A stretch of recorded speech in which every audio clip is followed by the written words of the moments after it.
Bonjour Clémence. Bonjour Laurence. Alors d'après vos sources, il y a des chrétiens persécutés, même en Colombie. Effectivement, mais tout d'abord revenons un petit peu sur ce pays, la Colombie. Donc c'est le 3e pays le plus peuplé de l'Amérique latine après le Brésil et le Mexique.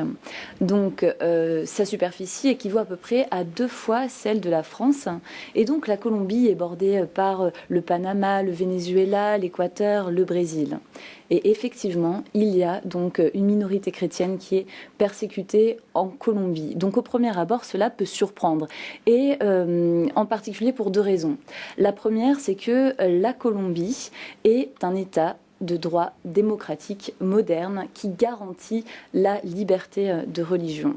Et puis, la deuxième chose, c'est qu'il y a à peu près 93% de la population qui se dit catholique romaine. Et pourtant, eh bien, certaines régions sont sous le contrôle de cartels de la drogue, de groupes révolutionnaires ou de paramilitaires. Et donc, être pasteur en Colombie, c'est prendre le risque de mourir.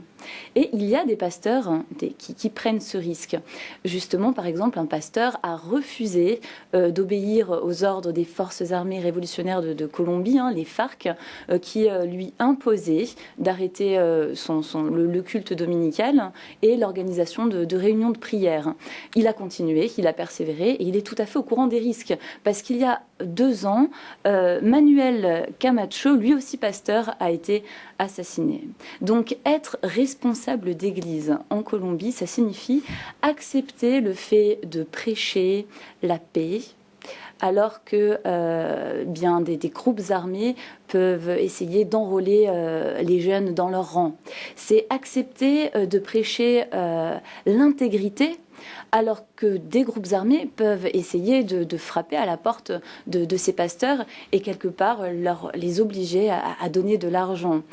Portes ouvertes, décompte près de 5 chrétiens qui sont morts martyrs, mais en réalité, donc en 2011.